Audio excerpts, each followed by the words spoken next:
good afternoon, good afternoon, good afternoon, and everybody on the West Coast. Good morning, good morning, good morning, good morning, good morning. And everybody else in between this great, big, beautiful country of ours. How the hell you doing? What's up? What do you know? What do you say? What's happening? Oh, my goodness sakes alive. It's Monday. Back from vacation. Boy, I didn't get shit done. Look at me. I'm still freaking wrecked. I had so much other shit to do, I just didn't care. Just wanted to do my thing. So, anyway, we're here. Doing okay, alive, still happening. Damn. A lot of shit happened while I was gone, boy, I'm telling you. How about that? Not one Republican. Not one. Republican senator. You know, they're still griping. Oh, we thought Joe Biden was going to unify the country and do bipartisan shit. No. He don't give a shit about you freaking assholes in the Senate. The rest of the country he's worried about, talking about. To, saving. He don't care about you. You guys are broken. So, anyway, hey, let's go. Ground rules, okay? It's not a kiddie show, so if you got Rugrats, crumb munchers running around, time to put them for a nap. Get them on Xbox, PlayStation, give them an iPad, put headphones on, go play some music. We can't handle this, this little jarhead gets wound up, the shit flies. So, not for kiddies. The kids not show for kids. I told you, screw this shit up.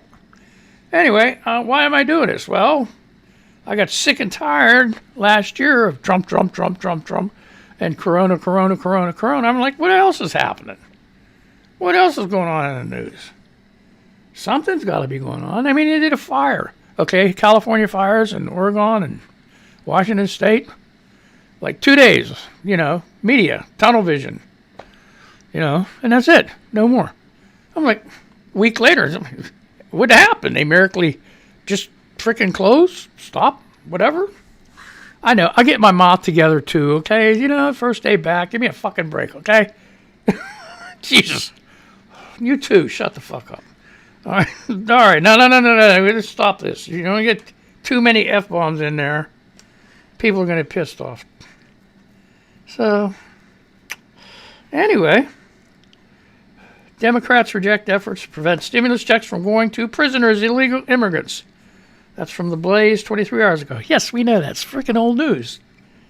What is this? Here's an opinion article from CNN. As an Asian American, I'm sick of feeling silence. Communicate and... See, this is Mangled news, folks. Communities and businesses should step up. So here's what I do with the news, okay? I'll read the headline, where it's from, who the writer is, and maybe a paragraph or two. I won't read the whole article. I don't want to spend all my show read one article, okay? That's not news. That's not how the big guys do it, okay? You got to do it the right way, you know what I mean? Okay? CNN Business Perspectives. As an Asian American, I'm sick of feeling silence. Communities and businesses should step up. Opinion by Janine Celeste Pang for CNN Business Perspectives. Updated 2:05. That's 14:05 GMT. I don't know. March 8th, whenever the hell that was. As the head of Voice... Okay, this is cool. As the head of voice for one of the most iconic brands in America, Old Navy, I know a thing or two about a strong delivery and saying things with confidence and personality. But as an Asian American... Okay, Chuck, get that. Okay, but as anti-Asian hate has reached a fever pitch over the past year, I've been questioning the one voice I should know best, my own. Growing up as a first-generation American-born Chinese, I had two separate identities, the Asian me with my family and the American me with everyone else.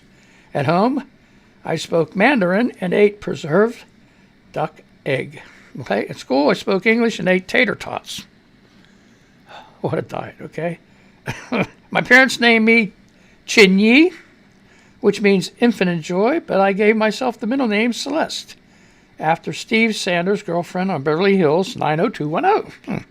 On weekends, I binged Chinese soap operas. On weeknights, I cheered at football games. Before college, I traveled to Beijing and Shanghai. When I came back, I joined sorority and dated boys who drove pickup trucks and listened to Led Zeppelin. God, that's dual life, ain't it? When you don't see another person you like on TV or in the pages of a magazine, it's easy to develop an inferiority complex. No one talked about what it was like to have immigrant parents. There was no one sheet of pithy comebacks to your everyday microaggressions like, "But where are you really from?" or "You speak English so well," or "Your lunch is funk." Okay? Over time, you shrink the parts of self that feel other. I got so good at minimizing my Asian side that when classmates switched from calling me Ping Pong Pang to Twinkie, yellow on the outside, white on the inside. Oh my God. Give me a freaking break. I felt relief and that I would make it after all. I was now named after a high-calorie snack cake. What was more American than that? Okay. So, this is a shame. Okay. So anyway, I know, I got you hooked, right? You want to go look this up, okay? But you can Google it, CNN Business Perspectives, and yeah, that's bad. You never think of shit like that. It's crazy. You just never think of shit like that. And it's just people have to live like this. Well, the same. Hey. Italian's the same way. You go home, you speak Italian. You come out, you go play, And then people call you freaking spaghetti bender and all that other shit. That's not freaking right. Oh, my God.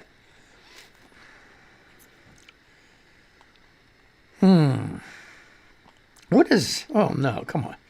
All right, here we go. This is Breitbart. Oh, get out. I ain't doing Breitbart. Okay, well, I'll read you the headlines in case you crazy radicals want to read it. Governor Abbott deploys Texas National Guard state troopers to counter Biden's open border policies. Give me a break.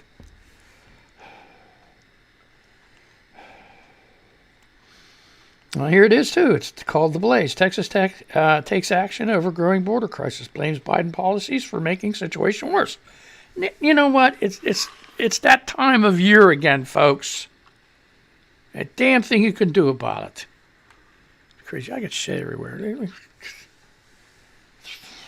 Oh. This is a freaking mess. Never got cleaned up here. You know what I mean?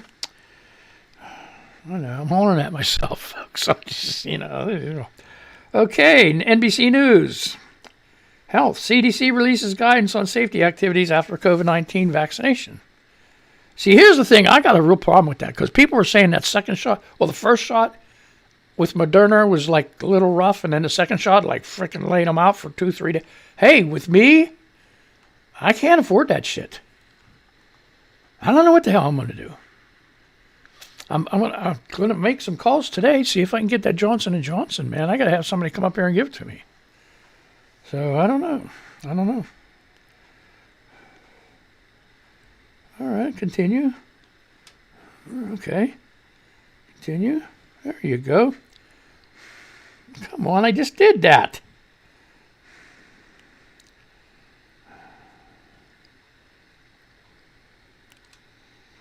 Uh-huh. I am allowing ads.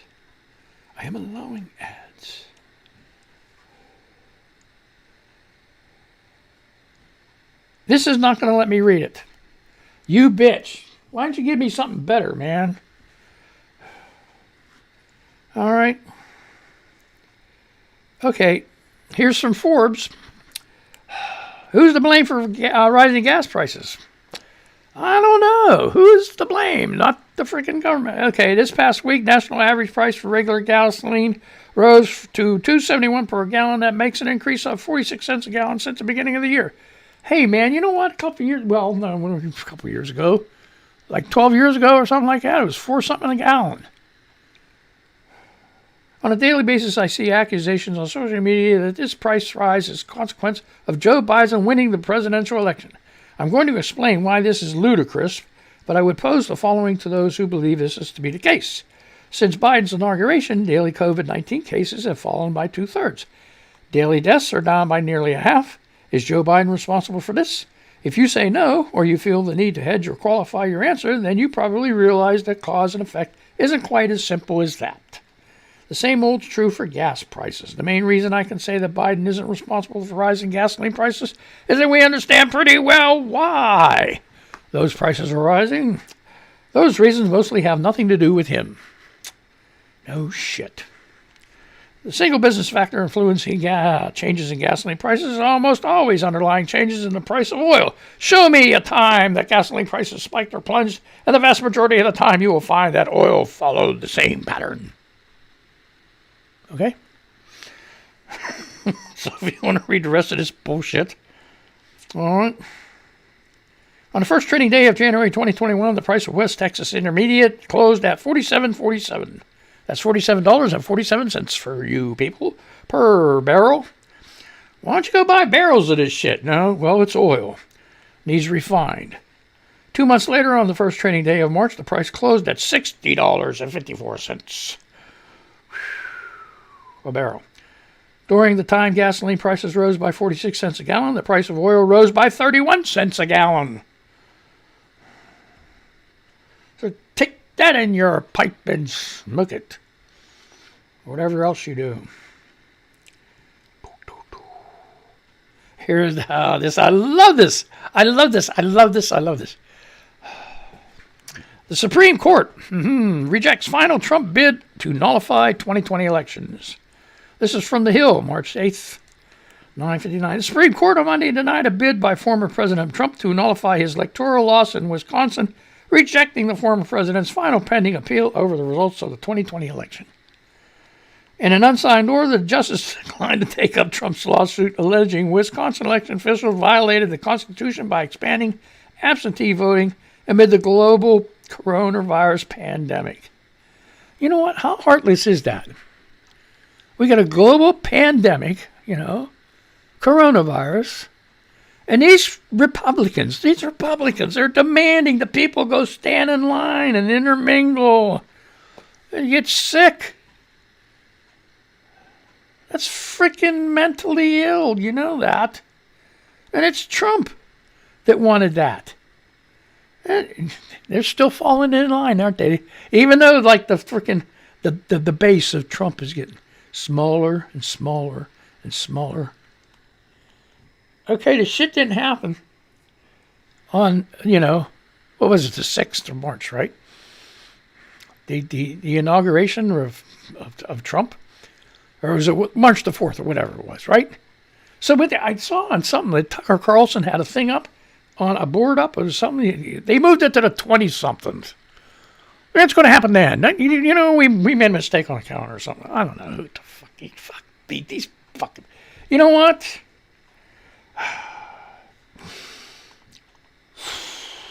Insane.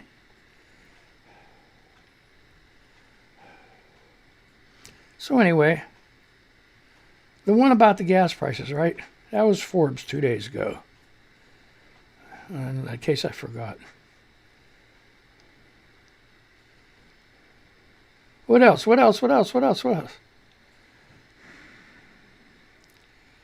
Okay. Forbes yesterday. Majority of New Yorkers want to collect a century-old phantom tax that will generate billions in new revenue. Oh, I wonder what this is about. This is from, March 7th, 2021. Yesterday at 7 a.m. Hey, people work on Sundays. How about that shit? For over 100 years, New York state law has provided for a stock transfer tax that essentially collects a tax on all stock transactions. Yes, for many years, after heavy lobbying by stock traders, tax money was actually collected, then immediately rebated to the firms that sold the stocks. In other words, it has been, for most of its existence, a phantom tax. Since 1982, the charade of collecting first, then rebating the revenue was halted, but stock transfer tax is still on the books as state law. So what are we talking about in real dollars and cents? The tax translates into a 5-cent tax per share every time a stock is sold.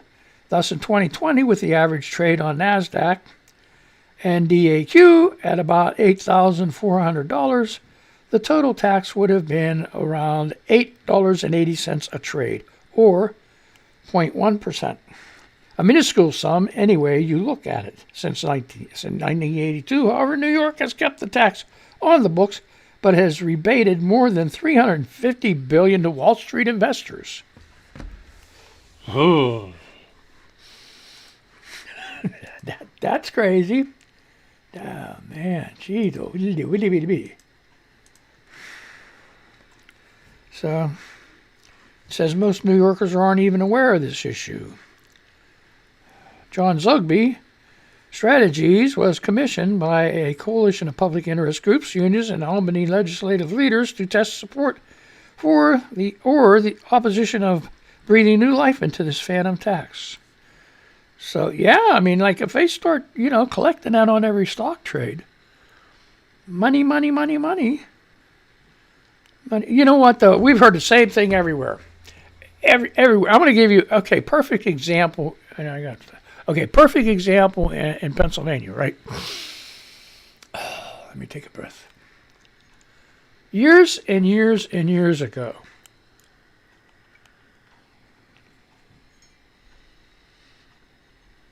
there was a thing called sunshine laws. Okay? And businesses weren't allowed to be open on Sunday. It was like, no, you had to close on Sundays. That was it. There's no ifs, ands, or buts about it.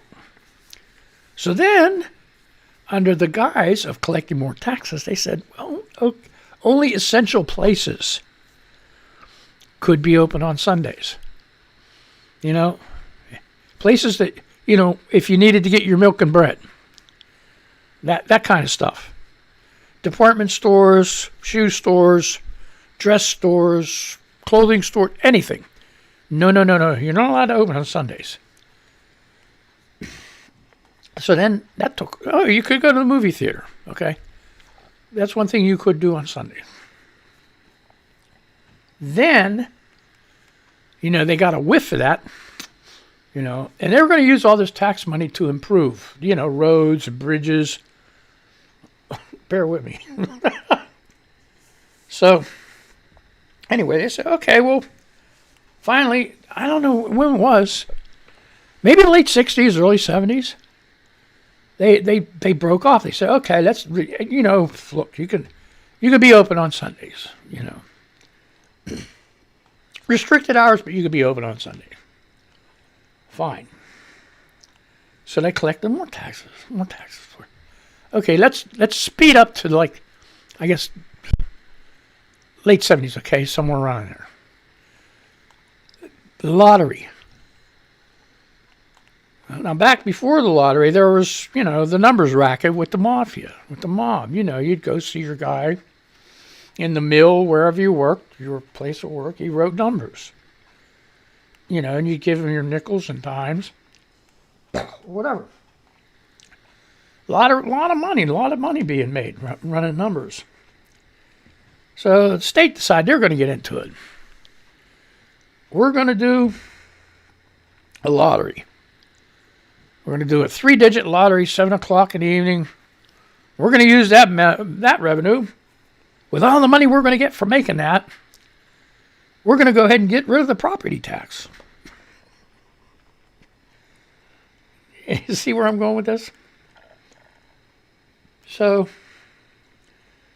okay, so they put it through, got it all organized. It cost billions to set up, but they made their money back in spades. Don't get me wrong. So then, the next thing, what else was the next thing came up? The lottery. And then the Mega Millions, okay? And then on and on and on. And now, it's the same thing with the casinos. We're gonna allow online betting. We're gonna allow, we're gonna get our hand into that too, because, You know, people that like did Texas Hold'em and stuff a few years back, you know, they'd have to go and play with offshore betting places, you know, and they'd get ripped off, you know. And so, but anyway, that's the next big thing. We're going to go ahead and, the other thing with the lottery was to help senior citizens, which they did. They did one thing right with the lottery. You know, the money did help programs and money and help for senior citizens. They even have a rent rebate and a property owner tax rebate for people, you know, making so much money. They get some of their money back. Okay? But then they were like, it's still, even with the casino shit and all these promises they made, people were still paying property tax. It still hasn't gone away. And it will never go away. They should do, and the thing is too, these places like Philadelphia, Pittsburgh, you know, the state tax 6%, but then, you know, in these cities it's 7%, or counties that have Philadelphia and Pittsburgh and, you know, Allegheny County, 7%. So, you know, do a statewide sales tax on everything. If you sales tax everything, all right, you can eliminate the property tax. Because what it's been, I don't know about other states and everything else, places in Pennsylvania, that property tax goes to the school districts. Okay? So you got people that don't have no kids that have a house, they're paying for other people's kids to go to school. So it's really not kind of fair. Senior citizens got their house paid for, they're still paying for kids to go to school. No, if it's spread out evenly, there's no reason to complain. I mean, you know, it's like, okay, even because some people, here we go, shut the fuck up. Some people with kids, there's a whole shitload of them. They rent.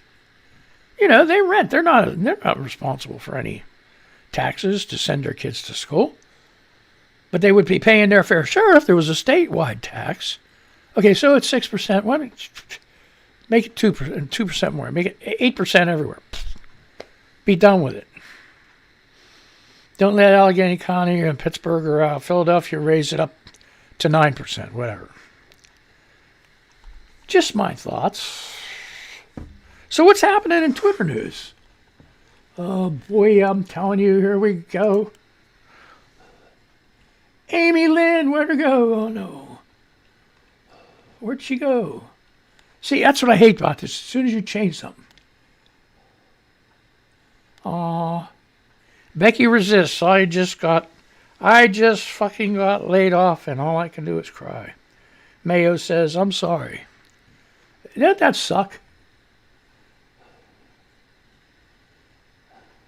Louis G says, my age group and health condition allows me to get vaccinated starting today, but no one has any vaccine. And then Nick Adams says, come to Maine. Okay.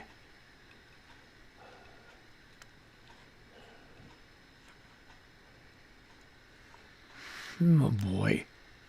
Oh, jeez. I'm doing a dance while this thing. Okay, here we go. Amy Lynn. Okay, baby. Senators, GOP Senator Roy Blunt, I guess Missouri, said he won't seek re-election. That's another seat up for grabs. We need to bust our asses to flip it blue. You're damn right. Good. Blunt is a bootlicker. A bootlicker. He's a bootlicker of the highest order. I told you. This is a freaking Mangled news. What do you expect, man? Okay. Oh, shit. We're just moving right along, aren't we? Oh. Okay, Kristen Johnson. Okay, I'll give this headline a chef's kiss. Skinny girl cocktail, Karen. Bethany Frankel offers unwarranted, obnoxious, opinionated, and Meghan Markle. On Meghan Markle apologizes after she's dragged to the wine cooler clearance bin. Oh, my God. Skinny Girl Cocktail Karen Bethany Frankel offers unwarranted, obnoxious opinion on Meghan Markle. Apologizes after she's dragged to the wine cooler clearance bin. Okay? So she talked trash and he got fucked. All right, who pulled her talk string? Oh, that was from Gunny Fustercluck, 1369. Oh, boy. Maddie says, I want my vaccine now. Okay, that was cathartic. I'll wait my turn. Army veteran says, I'm a doctor and can help you. Oh, boy. You know what? I love Twitter. It's great. Facebook has just gotten freaking crazy. It's been crazy. I'm just so many friends over this Trump shit. I lost so many friends. There's nothing, who knows? And you know what? Maybe COVID was around a lot more, and it just, on some people, it screwed their lungs up, and other people, it screwed their brains up.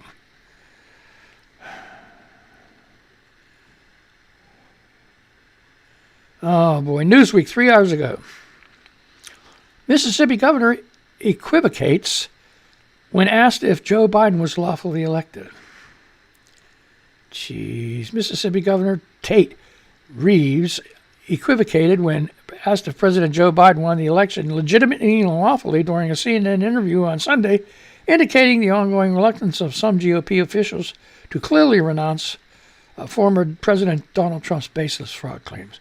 On CNN's State of the Union, host Jake Tapper asked the Republican governor whether he believed Joe Biden is legitimate, lawfully elected president of the United States. Reeves began by stating Biden is the president of the United States until Tapper interjected to ask, but was he legitimately and lawfully elected? I don't know if anybody saw that, but... Okay, in our state, we do not allow mail-in voting, and the reason we don't allow mail-in voting is because we think that it allows for lots of opportunities for fraud and other things. And I don't think mail-in voting should be allowed in other states around the nation, Reeves answered. But President Biden is the duly elected president, and we're going to do everything we can to work with him to help the citizens of Mississippi. They can't. They're like little kids. They're little kids. They just can't say it. They can't say it. He won fair and square. They're just like, I'm going to take my ball and go home. Piss off. Oh, my God. Okay. Last one, I think. Thank God, huh? You people are like ready to pull your hair out. And this is from Inc. Jason Natten, 1 day ago, Inc. Ford CEO's one-word tweet in response to Elon Musk is the best example of emotional intelligence I've ever seen. Okay. Know how to take a compliment. Responding to Elon Musk on Twitter can be very risky. The way you respond to either criticism or praise in general says a lot about you. The way you respond when it comes from a billionaire known for his sometimes controversial but always lively Twitter feed can be dangerous. No, it's not. Quit being a chicken shit and just freaking blast him. Okay, if only every leader could take the approach that Ford CEO Jim Farley did on Friday. It just might be the best example of emotional intelligence I've ever seen, and it only took that one simple word, respect. That was the entire tweet, just one word. It turns out that was all Ford CEO Jim Farley needed. Okay. On Thursday, Tesla CEO tweeted his thoughts about the hardest part of making cars. Everyone has an idea, but only a few of them can execute on it. Even fewer can do it while making money. In many ways, the tweet was a shot at basically every other American company that has ever tried to make cars. Well, except one. Tesla and Ford are the only American car makers not to have gone bankrupt out of the 1,000s of car startups, Musk wrote. Prototypes are easy. Production is hard, and being cash flow positive is excruciating. Okay, Musk's tweet highlighted that his company, along with Ford, were the only two American car companies that have ever declared bankruptcy. have never compared. And that's true, okay? So they never compared. Okay, respect. Okay, thank you. So that was it. And if you want to watch the rest of it, or you want to watch the rest of it? Yeah, okay. Time's up, bub. Time to go. Great. Hey, I had a lot of fun. I don't know about you. Maybe someday I'll expand this to an hour. I don't know, but I got so much shit to do. I ain't time for this shit. I mean, like, yeah, for an hour, I mean, I love it half hour, I just get as much in as I can. So, an hour, even for people that love the show, thank you very much for loving the show. It's just, an hour would be a little bit too long to be able to sit and listen, You got shit to do too, So, anyway, I'm over. I'm done. People want to listen to that Moso R&B show on Mon Valley Radio. So monvalleyradio.com. Don't forget to go there and listen to damn music. It's really good. We got the Moso R&B show till 1:30, and then lady only music. And then we got dubstep, which is EDM, dubstep, and all that other shit, And then we got the headbangers coming on at 5. This is all Eastern Standard Times. Okay, so. And then we got the Max Mix at 7:30. Okay? So anyway, stay tuned. Have a good day. I'll see you later. I'm going to play the music for these people and this people. And get over here on this mouse. And get over on all these other mices. Play the music here. And I'm going to say goodbye to you. And you guys have a really good day. Where's my freaking mouse? Oh, there you go. Okay, folks. Be careful. Don't get that Rona.